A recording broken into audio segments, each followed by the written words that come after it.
Welcome to an all-new episode of Get Lit with Lianna, the podcast. Join me as I sit down with a new guest author in each episode to discuss their books, careers, and everything in between.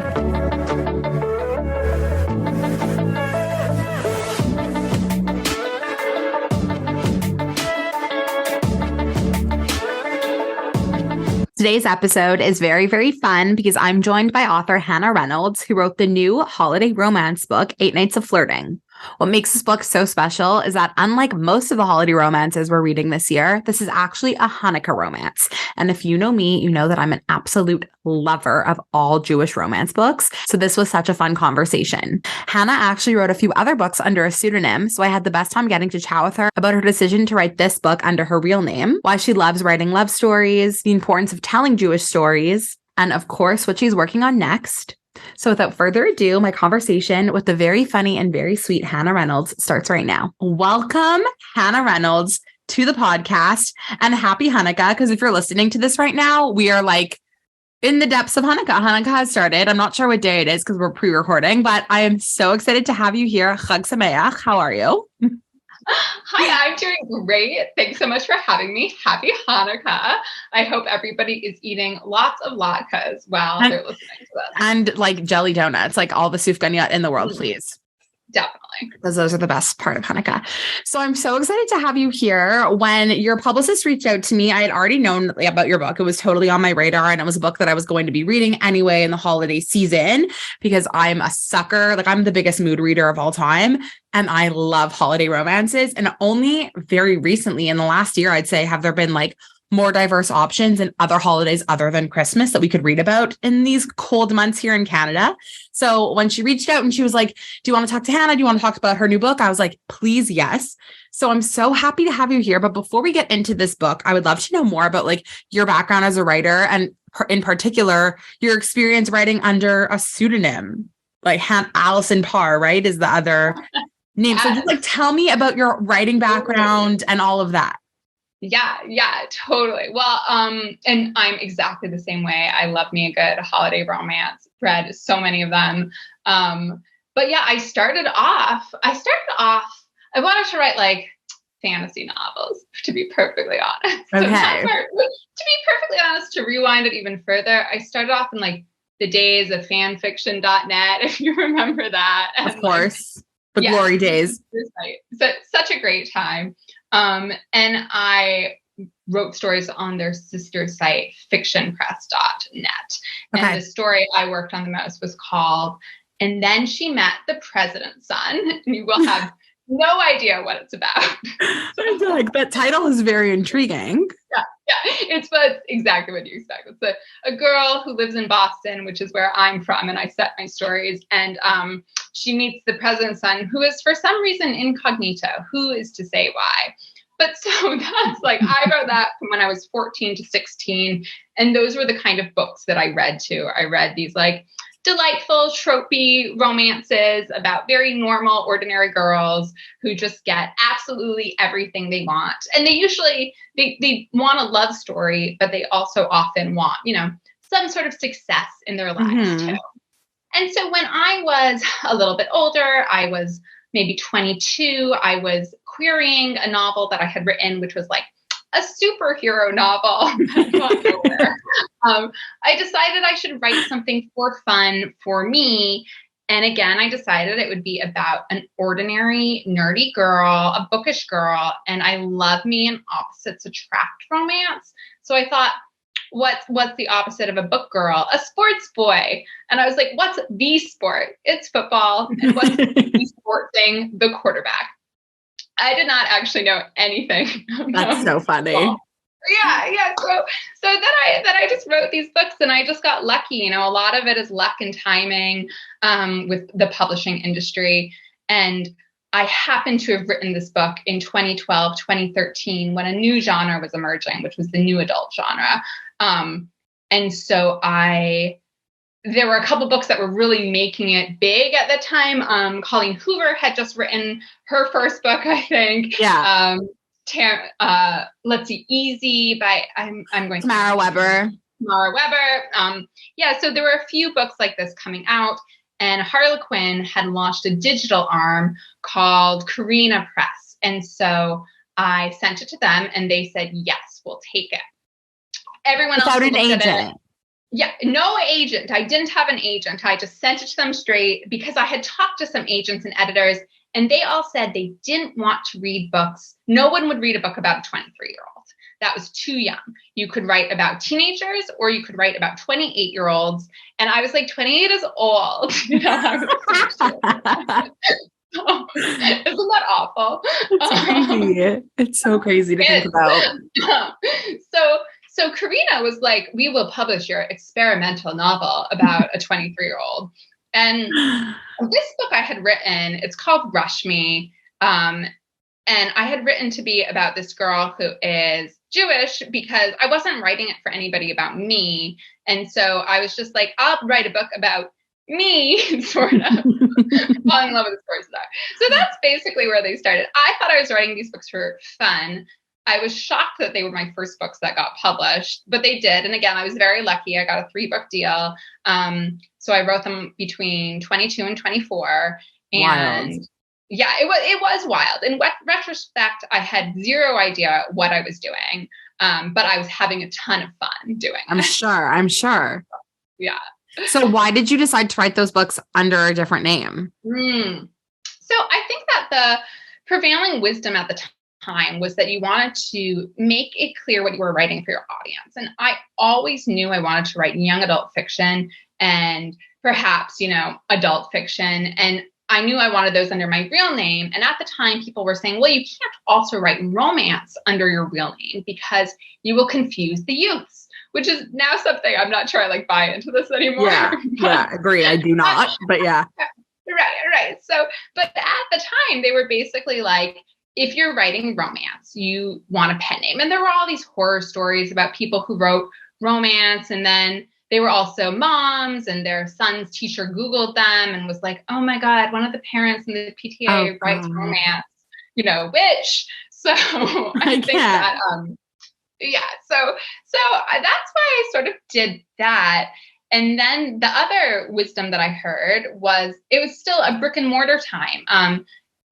Most people discovered and found books in bookstores. And so you wanted to be shelved next to the biggest author in your genre. So the biggest sports romance author is Susan Elizabeth Phillips, and she writes sexy football romances. And I wanted to be shelved next to her. So that's why I picked the last name Parr. That's amazing. That's a crazy strategy. Yeah. And then it turned out turns out that's not how people discover books anymore. Right. It was really quite the turning of the age for this to kind of all happen. Yeah. It was wild. Wild time. So then what have you been writing since those 3 books? What's been happening since that 3-book deal? Yeah. Then I burnt out hard. So, which is something that happens. For sure. Yeah. So I sort of took a break and I wrote a passion project, which was a retelling of Queen Esther that I wrote for 5 years. I know. No way. Does this exist? Well, no, it doesn't exist. I'm just saying it to be mean. Oh my gosh. Yeah. So it was a bummer. So I signed with my agent for this book. Really loved it. It was really fun. But unfortunately, we went out on submission. We sent it to all the houses and they said, we have too many, revenge stories set in royal courts. And I was like, but what about mine? And they were like, no, thank you. So that's crazy. That's an insane, unique idea. And I also feel like the story of Queen Esther, unless you're Jewish and celebrate Purim, people don't know that story. It's just not a popular, common told story. Dang, I need you to revisit that. And somehow I would love to read that, first of all, but I also would love for somebody else, a publishing house, to give you some kesef there and help you get this out there. Thank you. Yeah, me too. So, it's a crazy idea. Yeah. Oh my gosh. Wow. Okay. So then now kind of, I guess, fast forward to when did you start working on 8 Nights of Flirting? And in my research, of my minimal research, because I really don't like to go into these things like knowing lots about who I'm talking to. But you have another book, The Summer of Lost Letters. Are these books connected? Is Noah from that book in this? Like, can you explain? Totally. Yes. So they are connected, but they're connected standalones. So I grew up reading a lot of historical romance. So think like the Bridgerton books, right? Right. So in those books, you can hop into the book at any point in the series. Like the Bridgerton family has like 8 kids named from A to H, and it doesn't matter which book you start with, right? And so that's sort of my goal with this story too. So you can start with 8 Nights of Flirting, a total standalone, but the first one I wrote was Summer of Lost Letters, which is about a girl, Abby, who goes to Nantucket to find some secrets from her family's past, as you do, and meets a hot but broody boy who does not want her investigating said secrets. And he is part of a large clan that lives on Nantucket. And 8 Nights of Flirting is about his cousin, Shira. Yeah. Got you. So when did you start working on this story world? And then how did that go to publication? Like with the publishing house, like how did that whole thing happen? Yeah, that was immediately after the Esther story. I just popped right into it. And I'm from Boston. I grew up going to the Cape, and I wanted to sort of write a really summary book that gave you the vibes that I grew up with. But one of the things that I think is really fascinating is class differences.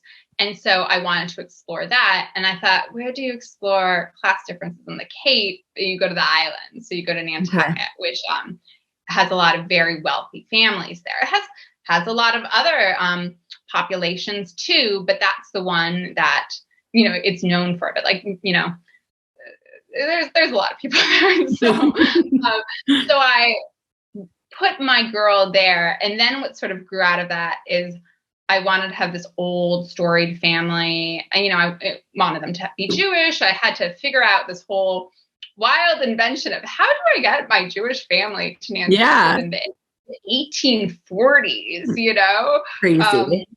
It was crazy. So I did all this really fun research about how the first Jews in America came up to New Amsterdam and to Newport and Providence from Brazil, where they had gone fleeing the Spanish Inquisition. So they were Sephardic. Mm-hmm. Yeah. And so they came up and they formed all these communities. And so then I said, all right, like Newport, I can get people from Newport to New Bedford. They have a lot of trading connections. New Bedford is where like the whaling industry was. Okay. And the whaling industry in New Bedford grew out of the whaling industry on Nantucket. And so I sort of was able to invent a story of a family that had been in the States since the 1700s, as there were plenty of Jewish families that had been. Yeah. And give them a reason to be on this island. And then I tied in sort of with the heroine story, which is much more similar to my own family's history of World War II and Holocaust survivors, and not talking about stuff, which I think is fairly common. Wow. And then that kind of led you to write this book. So when you signed your publishing deal, was it like a 2-book deal? Was it more? Was it just a one? Like, what was the deal? Yeah. It was a 2-book deal for this. And then with, so that was great. So they were really chill. They were like, so what are you going to write next? And I was like, I'm going to write a Hannukah rom-com. And they're like, that sounds cool. So good. Okay. So now for everybody that's listening that may not know what 8 Nights of Flirting is about, can you give like a brief synopsis of what this book is? Totally. So this is what I would call like sort of the lessons in seduction trope, if you will. Perfect. I don't know why I didn't have that in my life. Why like everybody should have this in their lives is really what I took away from this one. Yeah.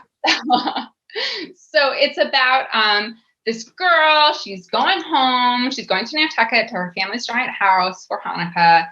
And she's really, really bad at talking to boys and flirting, but she wants to get better. And she has a crush on a boy who's going to be there for the holidays. It's her great uncle's assistant. And she's like, cool, this is the year I do it. But she's really nervous. She doesn't know how she's going to get his attention. She just knows she wants to. She arrives a day earlier than everybody else does, and she ends up getting snowed in with her house, as one does, with the hot but evil boy next door. He's not really evil. She just has bad feelings. He's a playboy. She can't stand him. But she sort of thinks to herself, you know what? What do you do if you don't know how to do something? You hire an expert, you get a tutor, you learn how to do it. So she says to the sky, you know, I don't really trust you. You know, I think I'm not about what you're about, even though you're super hot, but maybe we can make a deal. And part of the deal is that he will teach her how to flirt. So then the book is them just going through the holidays, and they go sledding, they go ice skating. There's a lot of hot chocolate and holiday parties, and he's teaching her how to flirt. And as that happens, she's sort of starting to realize that, oh, she's liking hanging out with him, and he's maybe starting to get jealous, and they're starting to realize that the feelings that they're sort of like talking about and pretending are actually getting real. Yes. Okay. So tell me why you chose to set this story around Hannukah, because like, as I kind of mentioned in the intro, I love me a holiday romance. And up until very recently, it's been slim pickings. And honestly, it still is slim pickings. And I just like die for anything Jewish romance related. Like, sign me up, like give me all of the books. Like it's my favorite thing in the world ever, ever, ever to read. So when I saw this book, I was like, okay, it's like young people, which I love. I love like YANA. Like I love that. That's my like niche. And it's like snowed in. It's like practice to date, fake dating, however you want to call that trope. It's Hannukah. Like, how did you decide that you wanted to do this story? Like, just like so nestled in Judaism. Yeah. So to be perfectly honest, I like grew up reading a lot of like Christmas romances, and I love this time of year. It's so festive. Again, I'm from New England. New England goes so hard on this season, I'm sure. and I was like, maybe I'll write a Christmas romance. And I like tried to start one once or twice. And I didn't, you know what, you'll be shocked to hear this, that it didn't go so well. And I am an interfaith kid, so I'm quite familiar with Christmas, but I didn't feel like I was writing about myself, you know? And I think for a while I was like, well, how can I write a story about Hannukah? Hanukkah is such a minor holiday. I think sometimes, you know, a decent amount of American Jews have like, there's all these feelings tangled up with it. For example, like my mother hated when our town would put up a huge menorah. She was like, who is this for? She's like, there's 5 of us. What's happening? You know? and she'd be like, why are we competing with Christmas? This holiday has nothing to do with Christmas, you know? And so then I was like, can I like write a story that has sort of the same vibe? And then I was like, you know what? That is what I want, you know? So I was like, I love this time of year. I love the family stuff. I love all the activities. I love hanging out. So I was just like, I want to write the kind of story that like brings me so much joy and happiness and that I seek out, but I wanted it to feel like I was part of it. And that's of course the problem for I think any marginalized group, when all you see is the group that's in power. You just feel left out. You're sad. You don't get to see yourself. And it's a huge bummer. So I was sort of just writing it for me, but also I was writing it for everybody else who is, you know, growing up now and a teenager now, because I don't want them to feel left out the way that I have felt left. I feel also like what you did so successfully with this book is like, yes, it's a Hannukah romance and like it takes place during Hannukah, but like, it's not that it's like so overly Jewish, you know, it's kind of just like the way that you read a regular holiday book where it takes place during Christmas. Like this takes place during Hannukah. And it's not that you're like teaching valuable lessons about Judaism. Like that's not the point of this book. It's just nice to have like a different type of setting. Right. Yeah. And I think it's nice to like include it in like an intentional, but in also a casual way. Like this is part of her life. This is part of her family. But this story, I really just wanted to like center Jewish people, right? Like I wanted it to be like to exist in the world, but it's not supposed to teach, except by perhaps, I think books teach empathy. And I hope that perhaps people read this who maybe don't live in parts of the world where they're reading a lot of Jewish people. But in general, I just, you know, I want people to to anybody to get like swept up and be like, oh, I'm having so much fun. Yes. That's how I felt 100%. And as a reader, that's totally how it comes off. And I love that it wasn't just a romance. Like there's this whole element of like mystery added to it. Like tell me a bit more about like that storyline and kind of why that you wanted to include that in the story too, and make it more than just a holiday rom-com. Yeah. So I love little mysteries going on in like the background of a story. I just think they're so fun. I love romantic tension. I think that's really important in a novel for me to read. I like that to be very strong all the way through, but I love to also have a secondary tension, especially if it is something that can sort of like bring the two characters together a little bit, and that you can sort of like gives them something meaningful to bond over and to show their characteristics and things. Right. So, and I love history. You know, I studied archaeology in school. I'm just like into this kind of stuff. Okay.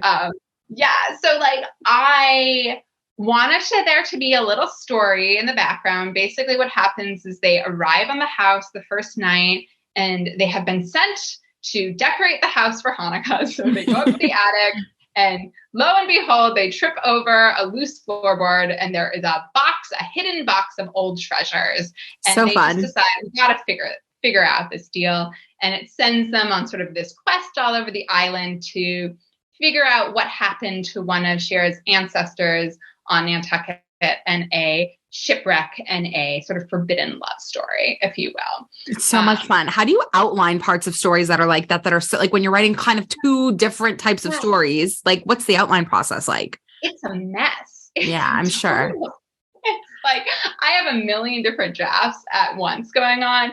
And sometimes what I'll do is I'll usually focus on, I'll just like write one section and then I'll go write the other. And then I'll make sure they're like sort of interspersed at the correct amount. But I will focus really hard on strengthening each one. So when I'm working on the romance, I'm thinking, is the romantic tension building in the manner and at the pacing that it is supposed to? And then I will go focus, is the mystery building in that way? And then I will go and I will make sure that they are interacting with each other in the correct way where they are strengthening the other storylines, because I often think that stories are like a braid a little bit. Like all the lines individually are really good, but like if you braid them together, they're even stronger. Right. So, I love that. Yeah, thank you. Yeah, so me too. I really love that. I've never heard it put like that, but I love that. Yeah, thanks. So I think at the end of this, when you find out the secret behind the shipwreck and the sailor and the love story, it sort of leads to Shira's own personal development too. Right. You know, it's something where she's like, oh, that makes sense. Me too. Right. And I think that can just give a story like a little extra, you know. I completely agree. So speaking of the love story in this book, you play with so many tropes. When you set out to write this book, were you like, okay, these are the ones, and we're starting with a snowed-in situation? Like, tell me about the trope writing. Oh my God. I think I just love tropes. And so I'm just like, these are fun. So like the snowed in, like they almost come naturally. I just sort of like started writing this book. Yeah. Tyler actually shows up in the first book. Actually, so does Shira, though they don't interact at all. Dying. So, that's amazing. So they're just like, they're having their little moments. And so when I was like, oh, I'm going to put these two together, then I'm like, how do you put people together? And I'm like, I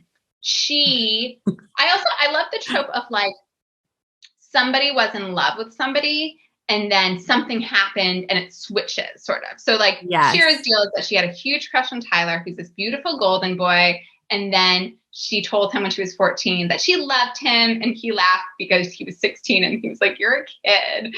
And it broke her heart. Yeah. And so she spent the last couple of years being like, no. So I think for me, like, that's also a bit of a trope. But then I was like, well, it's winter, so why aren't they snowed in together? So I think like we'll start with something fun and start writing it, and then like let it spiral. So fun. So what are you working on now next? Like, do you have books coming down the pipeline more in this story world? Like, what's going on? Yeah, so I think this will probably be announced by the time the podcast comes out. Otherwise, Get Lit with Lianna has an exclusive. Haha. But yeah, there's going to be a third book coming out set on Nantucket about Ethan, who is one of Shira's cousins. And So fun. So it's told from the perspective of this girl whose father is on Nantucket every summer, and he leaves her at home with her aunt and uncle. But this summer, they're going away, so she has to go to Nantucket, and she's very resentful. She doesn't want to go, and also she's angry because her father, a historian, has this assistant, and she feels like this assistant, who she's never met, is her father's replacement child. So anyways, but she's like, whatever, I guess I have no choice.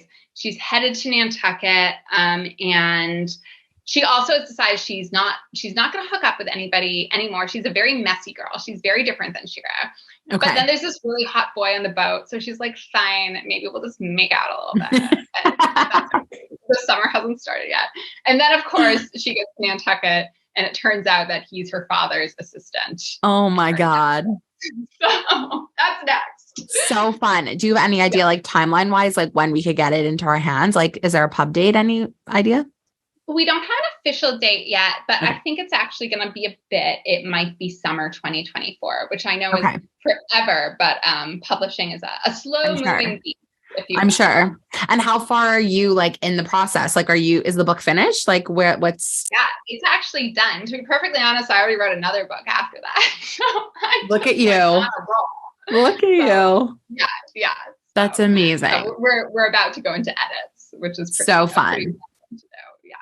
Amazing. Okay. Well, this was so much fun. Thank you so much for taking the time to chat with me. As I mentioned before, like I love talking to authors, especially authors that are writing Jewish stories. So this is a very special book, and I hope that everybody picks it up this holiday season, especially right now, because it's Hannukah. So like get into the mood. This is the time to read it. But this was so much fun. Thank you again for coming on and chatting with me. And I hope you have an amazing holiday. Yeah, thank you. Yeah, this was great. Love chatting. And I agree. Happy holidays. I hope everyone has so much fun. Happy Hannukah, and just enjoy themselves. Yes, everyone stay safe. Enjoy. And thank you again.